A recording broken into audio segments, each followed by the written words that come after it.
আসসালামু আলাইকুম, আমি ডাক্তার ইতিশামুল হক। আমরা ক্যান্সার টকে নিয়মিতভাবে এখন আলাপ করছি যে ক্যান্সার রোগীদের অন্যান্য রোগগুলো তারা কিভাবে ম্যানেজ করবেন। আজকে আমি বলবো ব্লাড প্রেশার অথবা যেটাকে আমরা হাইপারটেনশন বলি। আমরা জানি যে ব্লাড প্রেশার বা হাইপারটেনশন এটা একটা কমন সিচুয়েশন।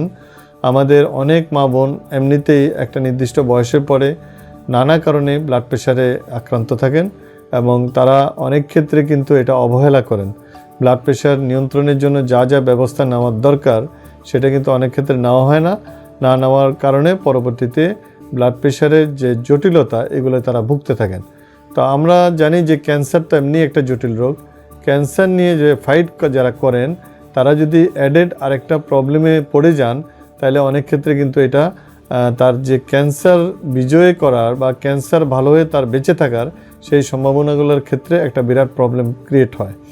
সেজন্য যাদের ব্লাড প্রেশার থাকবে তাদের জন্য আমাদের পরামর্শ হচ্ছে আপনার যখনই ক্যান্সার কারো নির্ণয় হবে তাকে পরীক্ষা নিরীক্ষার মাধ্যমে দেখতে হবে তার ব্লাড প্রেশারের অন্য কোনো কারণ আছে কি না।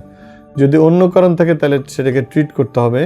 আর অন্য কারণ না থাকলেও আমরা অনেক সময় যেগুলোকে এসেনশিয়াল হাইপারটেনশন বলি, এদের উচিত হচ্ছে ডাক্তারের পরামর্শ নিয়ে, সেটা অনকোলজিস্টই হোক অথবা কার্ডিওলজিস্ট বা মেডিসিন স্পেশালিস্টই হোক, তাহলে তাদেরকে ড্রাগ সিলেক্ট করতে হবে এবং নির্দিষ্ট পরিমাণ ড্রাগ এবং যে প্রয়োজনীয় ড্রাগ এটা খেয়ে তাদের ব্লাড প্রেশারটা নিয়ন্ত্রণে রাখতে হবে।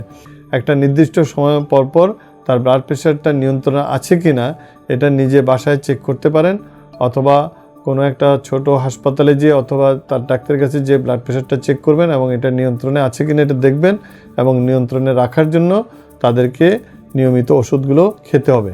এর পাশাপাশি আমরা জানি যে ব্লাড প্রেশার ইনডিউসডও কিন্তু দুই একটা ক্যান্সার হয়। তো সেগুলো যাদের হয়, বিশেষ করে কিডনিতে আমরা জানি, তাদের ক্ষেত্রে কিন্তু ব্লাড প্রেশার নিয়ন্ত্রণ করাটা খুবই জরুরি, রিকারেন্স যাতে না হয় এই জন্য।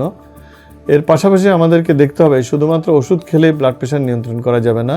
ব্লাড প্রেশার নিয়ন্ত্রণের জন্য আমাদের খাবার দাবারের যে ব্যাপারগুলো আছে সেগুলোর দিকে খেয়াল করতে হবে। ক্যান্সার রোগীদের জন্য ধূমপান অথবা অ্যালকোহল একেবারেই আমরা নিষেধ করে রেখেছি, কিন্তু এরপরেও যদি কেউ এই ধরনের অভ্যাসের মধ্যে লিপ্ত থাকেন তাহলে হবে কি ক্যান্সারের সাথে তার ব্লাড প্রেশার নিয়ন্ত্রণ রাখাটাও কঠিন হয়ে যাবে। সুতরাং তার জন্য জীবনের ঝুঁকিটা বেড়ে যাবে। সুতরাং খাবার দাবারের নিয়ন্ত্রণ, নিয়মিত ব্যায়াম এবং ওষুধ গ্রহণ, এইভাবে ক্যান্সার রোগীদের অবশ্যই ব্লাড প্রেশারটা নিয়ন্ত্রণে রাখা উচিত এবং নিয়ন্ত্রণে রাখার জন্য চেষ্টা করতে হবে। ক্যান্সার রোগীদের মধ্যে যাদের ব্লাড প্রেশার আছে তাদেরকে এই ব্যাপারে সাবধান থাকার জন্য অনুরোধ করি। ধন্যবাদ।